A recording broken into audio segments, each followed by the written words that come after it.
Ingeniero, muy buenos días, gracias por acompañarnos. Pues me gustaría primero conocer cuáles son las apreciaciones y sobre todo las expectativas que les dejaron a ustedes la reunión del día de ayer del Comité de Seguridad Ciudadana de la provincia de La Suay. Entendemos que quien estuvo invitado fue el alcalde de la ciudad, más no los concejales del Cantón Cuenca. Sin embargo, nos gustaría conocer cuál es la visión y lo que les deja a ustedes de esta reunión, teniendo en cuenta que como Consejo Cantonal también están convocando a una asamblea ciudadana para abordar uno de los temas que ha venido preocupando con intensidad aquí en los últimos días, como es el tema de la inseguridad. Buenos días, muchísimas gracias por la invitación. Como usted lo menciona, realmente el día de ayer en esta reunión no tuvimos los concejales una participación activa. Esto se debe a que en el seno del Consejo Cantonal se decidió que aquel o la persona que va a liderar el tema de la seguridad, en nuestro caso, nuestro representante es el alcalde. Tengo entendido que todos las cabezas, y a lo mejor esa no es la palabra correcta, o los responsables, más bien dicho, estaban convocados y fueron convocados. Están alineados, ¿no? Realmente esta conversación, este fruto de esta conversación, sin duda va a estar alineado a lo que pretendemos como Consejo Cantonal, que llamamos, como ya es de conocimiento de los ciudadanos, a la asamblea para el 19 de julio, que posiblemente o con toda seguridad se va a dar en el Salón de la Ciudad a las 10 de la mañana. A esta asamblea que ustedes están convocando, esta asamblea ciudadana, ¿a quiénes nomás convoca? Si podemos entender, una asamblea ciudadana puede participar cualquier ciudadano que simplemente decida ir y ser parte, ¿o cómo se están dirigiendo y trabajando las invitaciones? Hay que partir de un principio. Cuando hablamos de una asamblea ciudadana, pues, es de ciudadanos. Uh-huh. Por supuesto, tienen que estar los ciudadanos. Obviamente van a digamos, los colaborar. Ciudadanos organizados, los que están en los gremios, en las organizaciones sociales, no necesariamente, políticas, no necesariamente. Es aquellos que tienen un perfil jurídico, digamos así, generalmente son los convocados. Llámese asociación, gremio, federación, o entidades del gobierno como la Policía Nacional, las Fuerzas Armadas, etcétera. Si bien es cierto, son actores de la sociedad, pero el ciudadano está en la total libertad de expresarse. Al fin y al cabo, yo creo que no es robado, muchas de las veces no se escucha con frecuencia que ha sido asaltado el cuartel, o que ha sido asaltada la policía, sino más bien que hubo un robo en una casa, que fue asaltado en la calle un ciudadano. Uh-huh. El ciudadano es el que sufre las consecuencias de la inseguridad y está en su total derecho, y yo creo que deberíamos participar en este tipo de asambleas, porque son a quienes más nos interesa el tema de la seguridad, y no solamente hablando como persona de manera individual, sino más bien pensando en la familia, ¿no? Hay que pensar en la familia, en los vecinos del barrio. Uh-huh. Y en fin, no, están llamados a todos, y esperamos que esta convocatoria que lo hacemos asistan todos aquellos que tienen que ver realmente de forma directa con el tema de seguridad, pero también los cuencanos, los ciudadanos, que tenemos que participar y dar nuestro punto de vista acerca de este tema complejo, complicado, que no es de ahora, que es de hace tiempo atrás, y que viene conjugado con varias variables, como es el microtráfico, uh-huh. Es de la migración y otros temas que de alguna manera contribuyen, incluso yo diría algo trascendente que nos viene pasando, ¿no? Hasta el tema de la economía, la falta de empleo y en fin. Ahora, ingeniero, nos preguntamos cuánto de esto es una inseguridad real y cuánto son las percepciones. Quizás cuando vemos 1, 2 videos que se viralizan a través de las redes sociales y que además son reproducidos también por los medios de comunicación, esto genera además una percepción en el resto de la población que quizás no ha sido víctima, ¿no? Pero enfrentamos esa sensación de que realmente estamos viviendo en una ciudad conmocionada, en una ciudad peligrosa, quizás, y todo el mundo dice, Cuenca antes no era así, ahora vemos crímenes que definitivamente nos conmocionan, pero también estos crímenes responden a situaciones muy particulares, por ejemplo, casos de femicidio o casos de venganzas, de sicariato, o responden a una delincuencia común frente a la cual cualquier ciudadano puede ser víctima. Sí, bueno, yo tengo dos momentos o 2 aristas para poder entender y apreciar el tema de seguridad. La primera es, hay que llevarle a contexto el cantón con respecto al resto de cantones del país. A lo mejor en poblaciones muy similares al cantón Cuenca, incluso a la provincia, debemos conocer estadísticamente cuál es el comportamiento de las otras provincias y cantones en temas de seguridad y poder definir y tener un criterio y una percepción, como usted muy bien lo dice, de que si la provincia de La Suay y el cantón Cuenca es peligroso. Yo no quiero ni pensar que el quiteño o el ambateño diga no me voy a Cuenca porque realmente es peligroso y eso no nos hace bien como provincia y como cantón. Yo creo que esa falta de información que no tenemos por ahora o no nos hemos preocupado en averiguar nos va a dar una visión macro de la seguridad y cómo estamos posicionados dentro de este contexto. Es posible que no, que Cuenca sea una ciudad menos peligrosa, no sabemos a nivel país, por supuesto. Y el otra arista, realmente hay que evaluar el tema de los indicadores que lo mantiene, como la policía lo denomina el cuadro de mando integral, en donde haces un análisis por fecha, ¿no? Y hace comparaciones de años anteriores con el actual y va determinando varios parámetros. Si bien es cierto y todos sabemos que el mayor índice o el que se ha ido incrementado es el robo a ciudadanos. Robo a ciudadanos y accesorios. Y accesorios, que es lo que predomina en este momento. Eso, mi pregunta es, si yo me refiero al robo a accesorios de vehículos, ¿le vuelve peligroso a Cuenca eso? Esa es una pregunta que podríamos hacer. ¿Realmente le podemos catalogar como peligrosa? Si tenemos delincuentes que están robando a estos temas de los accesorios de los vehículos, habrá que clasificar entonces, ¿no? ¿Cómo yo le catalogo? Clasificar cuáles son los delitos. Sí, los delitos y si es peligroso realmente.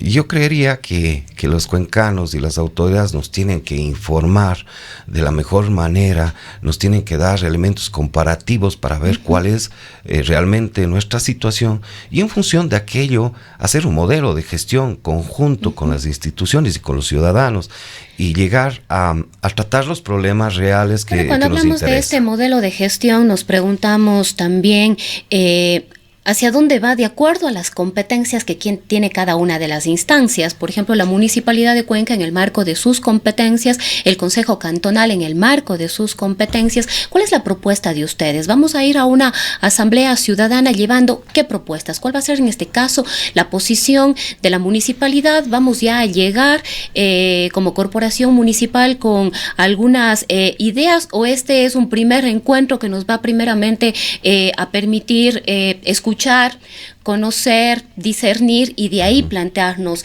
propuestas para poder ya avanzar y asentar todo este modelo en acciones concretas, que es lo que la gente espera? Bueno, realmente tiene esos dos temas.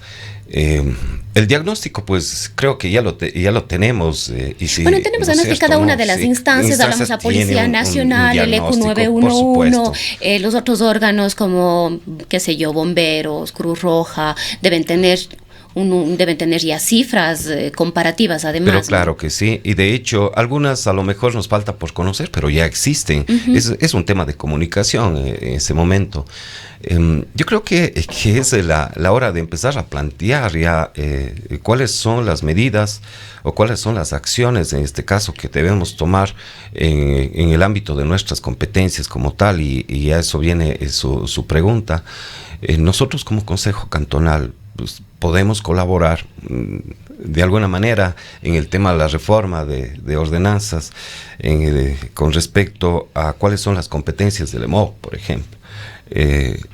El Consejo de Seguridad Ciudadana, la Guardia Ciudadana, en lo cual nos podemos o debemos hacer ciertas reformas en beneficio de la seguridad. Es decir, hay una actividad de por medio del Consejo Cantonal, los concejales, que vamos a contribuir con la seguridad, y si es necesario hacer estos ajustes en las reformas, lo haremos. En este caso tendría que ver con el Consejo de Seguridad Ciudadana, con la propia actuación de la Guardia Ciudadana, que hay una gran cantidad de observaciones por las competencias y las acciones que puede y no puede cumplir la Guardia Ciudadana, y quizás ahí a través de la norma jurídica hacer una modificación importante que le permite efectivamente a la Guardia Ciudadana interceder o atender situaciones que tienen que ver con la seguridad, que ahorita no son sus competencias y por lo tanto no lo hace. Así es, y una de las formas es justamente que se traten estos temas en el seno del Consejo Cantonal como tal, es decir, los 15 concejales y el alcalde, en el cual se proponga estas reformas a las ordenanzas, que podamos hacer de una manera acertada, y no cruzarnos con las competencias que tiene en este caso, por ejemplo, específicas de la Policía Nacional, sino más bien ser un apoyo un poco más allá de lo que se tiene en este momento.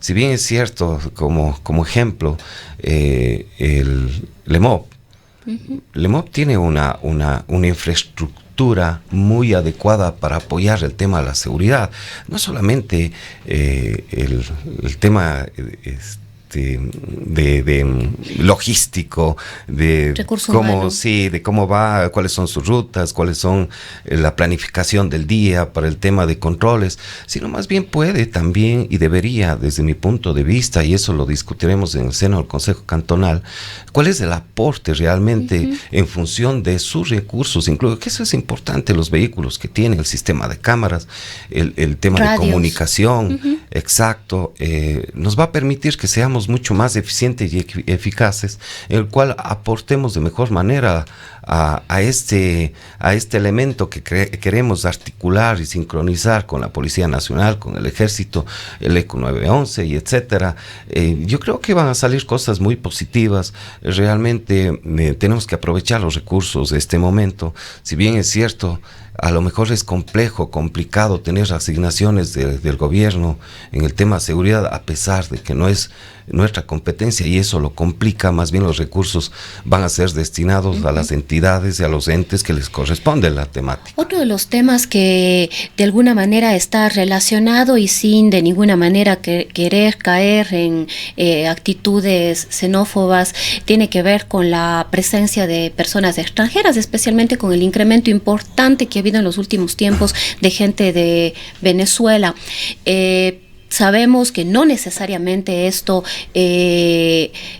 ha generado más delincuencia o más violencia aquí en la ciudad. Sin embargo, es un tema que requiere muchísima atención.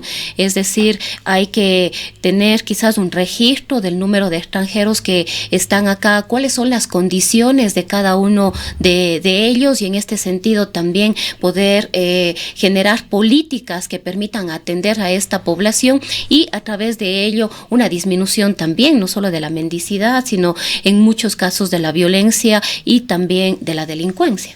Sí, aquí estamos totalmente de acuerdo. Hay que tener y tomar medidas con el tema migratorio.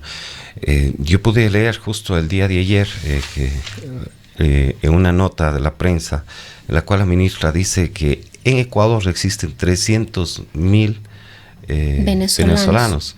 Es una cantidad importante. Exactamente en nuestra provincia y específicamente en el cantón no tengo ese dato todavía, pero sin embargo esto ha generado un problema social y es evidente.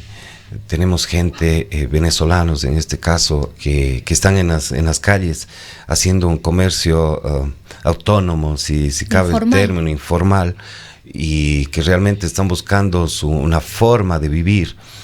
Pero dentro de este grupo, desde luego que tenemos delincuentes venezolanos y eso no podemos negar. Yo mismo he tenido la oportunidad de conversar con gente, he tenido la oportunidad de escucharles a veces muy agresivos en las esquinas, limpiando parabrisas, y es que no le damos algo, se enojan, golpean el vehículo y en fin, eso me ha tocado a mí personalmente. Yo creo que hay que tomar medidas y urgentes. El hecho de tener una población, creo yo, importante, sin duda es importante para nuestro cantón, en el cual se debe atender. Y más que eso, no solamente atender en el tema de servicios, en el tema de ser humano como tal, ¿no? que también tiene un derecho, digamos, internacional, sino más bien una atención en la cual se enmarque en un sistema que disponemos y tenemos. Por ejemplo, las actividades del comerciante autónomo cuencano tienen que ser igual, ¿no?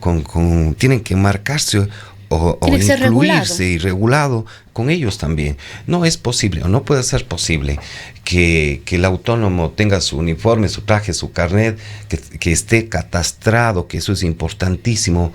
Sabemos que tenemos 8.000 autónomos en el cantón, que es una cantidad importantísima. La pregunta es, ¿cuántos autónomos venezolanos tenemos adicionales a estos 8.000? Y que estos amigos venezolanos pues tienen que estar también regulados, ser catastrados igual, hacerles un seguimiento, cuál es su giro de negocio, cuál es su actividad y en dónde están. El otro tema es quizás gente que está cumpliendo algunas actividades que les permite generar recursos propios, como la venta de caramelos, de esferos, de galletas, de chocolates, etcétera, ¿no? Pero sin embargo hay ese otro grupo y también bastante grande de la gente que está en condición de mendicidad, es decir, gente que está pidiendo caridad, y entre ellos muchísimos niños y niñas. Mire, no lo digo yo voy a tomar las palabras de los propios venezolanos. Los venezolanos, algunos de ellos se sienten incómodos y mal, y dice, hay gente que usan a los niños y son compatriotas, y realmente nos da vergüenza ver que usan a los chicos para que generen esa lástima y por supuesto un rédito económico. Que cualquier persona viendo a dos criaturas niños, en una esquina, ¿no? En horas de la noche, en medio del frío, se sensibiliza sin duda alguna. Claro, ellos conocen la problemática de su gente y comentan que incluso hay personas que hacen negocio con los niños, les prestan a venezolanos cierto día, cierta tarde, y luego van los niños, los transfieren a otro venezolano para que haga esa actividad. Entonces realmente se volvió una empresa en este caso, y una empresa mal llamada, porque entre estos ciudadanos venezolanos están haciendo un modelo de negocio con los niños, en el cual... Pero entenderíamos que si hay gente que conoce esto, que va indiscutiblemente en contra de los derechos de los niños, de las niñas, de los adolescentes, que pueda poner las denuncias pertinentes frente a los órganos que corresponde el control de este tipo de situaciones, porque un niño en la calle se enfrenta a una gran cantidad de riesgos. Así es, y no puede ser una herramienta de venta, ¿no? No le podemos mirar de esa forma. Definitivamente tienen que entrar a un sistema, hay que regular, hay que controlar, no puede irse de las manos de esta situación, porque en el mundo, en el cantón, en la provincia, hay buenos, malos, como les llaman generalmente. Yo conozco muchos venezolanos, unas muy buenas personas, trabajadores, honestos, responsables, pero sin embargo tenemos que tomar control. En este caso quizás valdría un llamado a los ciudadanos que, como dije hace un momento, quizás vemos en las calles y nos sensibilizamos frente a esa situación, pero no entregar dinero en las calles, más bien canalizar cualquier ayuda, sea económica, de víveres, a través de las instancias que están brindando apoyo. Entendemos que la municipalidad, a través de la Casa del Migrante, me parece que de la Posada San Francisco también, y otras instancias están canalizando esta ayuda a los extranjeros, y que más bien la gente debería acudir a las instancias y evitar entregar el dinero en las calles. Yo siempre tengo una posición particular. Tengo algunos amigos que tienen fundaciones y de hecho hacen esta ayuda social, como la Posada, bien dijo usted, y hay otras más. No es bueno en dar por dar. Más bien es estupendo dar algo a cambio y de alguna manera brindar la posibilidad, la oportunidad de que ellos tengan una actividad que les permita, por medio de ella, generar ingresos y poder tener una vida digna. Si bien es cierto, yo creería que hay esa mala costumbre de solamente dar, y que bueno, no recibir el bono, recibir unos cuantos dólares, y el día de mañana no hago ningún esfuerzo porque tengo asegurado mi comida para todos los días de la semana y el mes, y etcétera, en donde no me motivo como persona en que yo puedo generar, que puedo ser una persona activa en el tema laboral. Más bien las organizaciones, llámese públicas, privadas o fundaciones sin fines de lucro, tenemos que cambiar la dinámica, y esa es mi percepción, que si bien es cierto, habrá un tiempo en el cual debemos dar la posada o el alimento, pero tener proyectos propios en los cuales se generen estos incubadoras de emprendedores o modelos de negocio o temas de colocación en diferentes empresas, en actividades que sean acordes a su experiencia, a su perfil de ese migrante. No creo y no pienso que debemos destinar recursos, y todavía públicos en este caso, en donde podamos mantener digamos una zona de confort, si cabe el término, a los migrantes con un plato de comida. Tenemos que hacer programas o proyectos propios de las entidades públicas que vayan generando actividad económica. Si bien es cierto, el hecho de generar actividad económica estamos pensando incluso a un desarrollo como tal que permite ingresos a las arcas fiscales municipales. Mientras más emprendimientos y que están constituidos o sean reconocidos formalmente, tendrán que pagar el tema de patentes, de permisos y en fin, y de alguna manera están generando empleo. Si hacemos este modelo diferente, va a generar, los propios venezolanos generan empleo para los venezolanos. No, yo creo que de eso se trata. Muy pocas veces contratarán a los cuencanos como tal, pero van a ayudar a su gente. Pero bueno, quizás empieza a dinamizarse un poquito la economía, y eso empieza a abrir nuevas posibilidades, tanto para los extranjeros como para los locales. También otro tema que yo no quiero dejar de tocar, ingeniero, es el tema del Centro de Rehabilitación Social.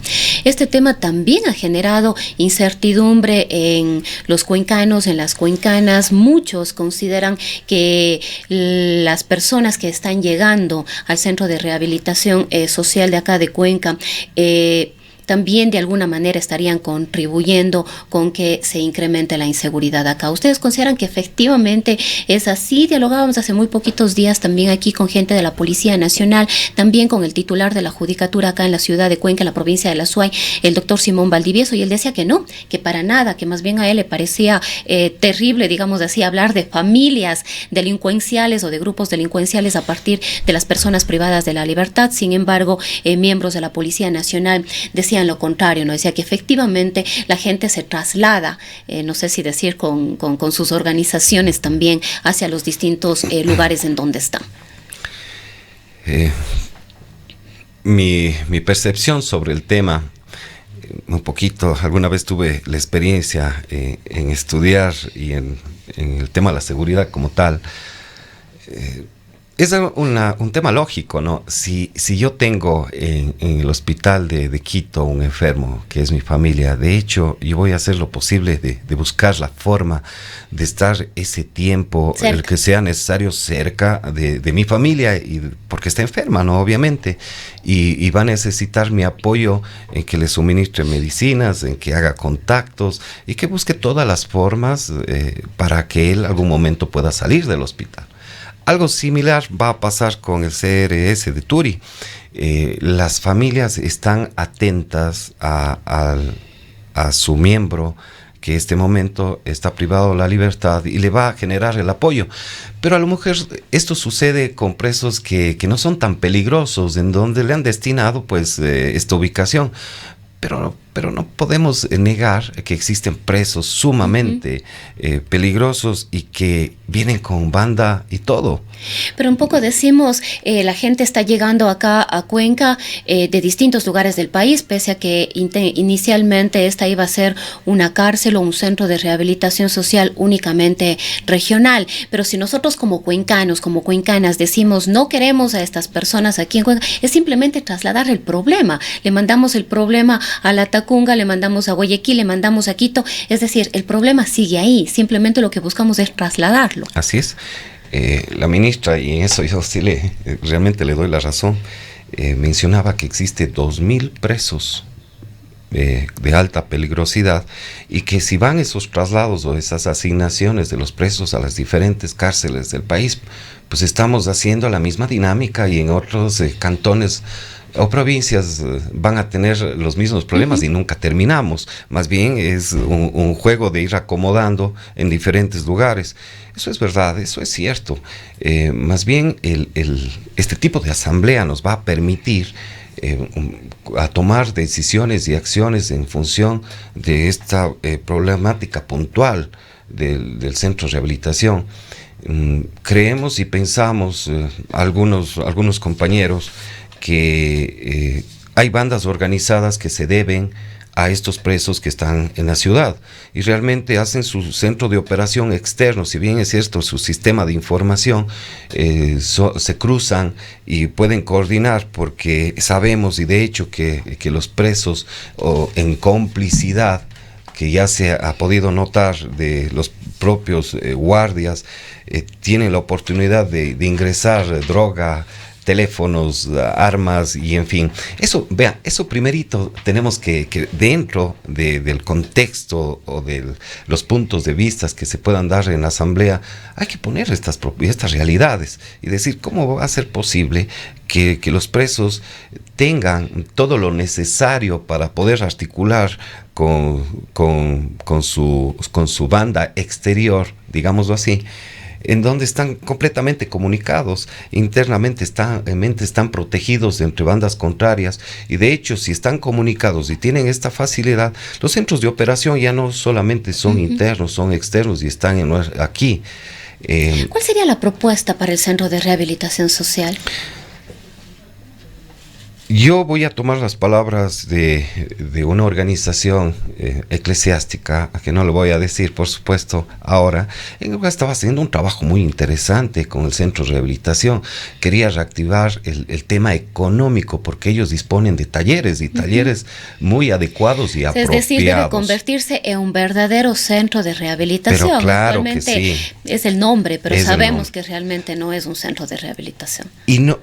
Fíjese usted que ellos no tienen o no tuvieron la posibilidad, de hecho desconozco cómo sigue esta ayuda social, pero las trabas, digamos así, que en el camino iban teniendo de no poder hacer este tema de rehabilitación, venían desde la propia estructura de la organización como centro y obviamente de algunos presos, pero sin embargo llegaron a derribar algunos obstáculos y en su momento hicieron planes económicos, temas económicos dentro de la cárcel, que desgraciadamente duraron muy poco, justamente porque no hay el apoyo adecuado y debido, a pesar que tienen una infraestructura para la rehabilitación, sobre todo en desarrollo económico, que no les permiten. Está ahí latente, está lista, pero no hay ese interés, no hay ese empuje, no hay el sentido de la rehabilitación.